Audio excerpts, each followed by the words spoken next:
ይሄ ሶሻል ሚዲያ ላይ ራሳችንን ማስጣት እናቁም።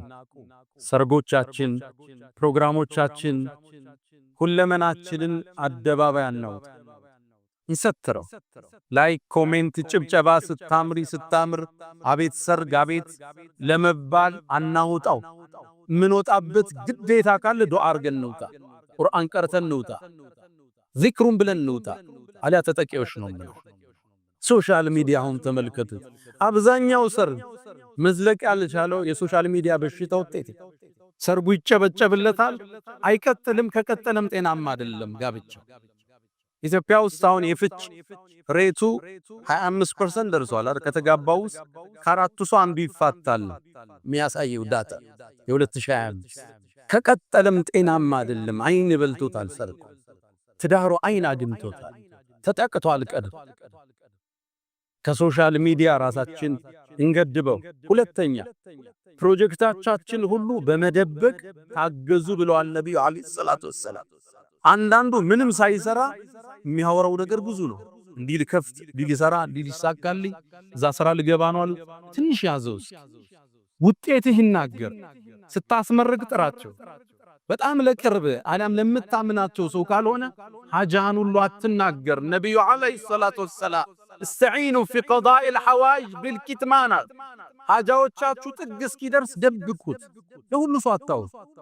አንዳንዱ ገና ያሰበውን ሁሉ ሚዲያ ላይ ቀርቦ ያወራል። ደሞ እንዲያቀደናል ይሄ ይበላ። ሐጃዎቻችሁን እስክትቋጩ እፈኑት አሉ ነብዩ አለይሂ ሰላቱ ወሰለም። لأن كل ذي نعمة محسود። ባለጸጋ ሁሉ ሐሲድ አያጣውምና አጀንዳዎቻችን ወደ ፍሬ እስኪመጡ አንተ ጋይከው ባለቤት ጋይከር በጣም ይቀርብ ወዳጆች ዱዓ የሚያረጉልህ ሸኾች ኡስታዝ ላንተ ኸይርን የሚሹት ማዓለ ብቻ ቆይ ውጤት ያህል ይናገር ሲጨርስ። ሶስተኛ አዱዓ ወዝክር።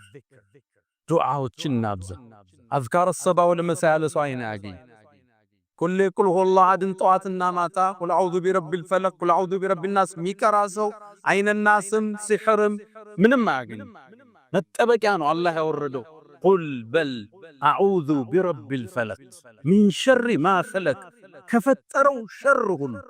ይህን ብለህ ወጥተህ ችግር አይከት። ሶላተል ጀማዓ ሳታቋርጥ፣ ውዶ ሳታቋርጥ አይንም ሲሕርም አያገኝ። ወደ ቁርአን ወደ ሐዲስ። አንዳንዱ የአይንና ሕክምና ተብሎ አዋቂ ቤት ይሄዳል። እሱ የእስልምና መስመር አይደል። ለልጆቹ የሆነ ነገር ያንጠለጥላል። እንዲህ አይነት እስልምና የለም። አረብ ሀገር ውስጥ ሰርግ ሲደረግ ሰርጉ እንዳበቃ ታዳሚዎቹ የጠጡበት ቡና ፍንጃሎቹ ተሰብስበው ያን ታጥቦ ልጅቱ እንድትታጠብበት ይደረጋል። ይሄ እስልምና አይደል። አይንናስ ምን ልከላከለው በቁርአን በሐዲስ በዚክሮች ሱረቱል በቀራ የሚቀራበት ቤት ሸይጣን አይገባም ተብሎ ቤትህን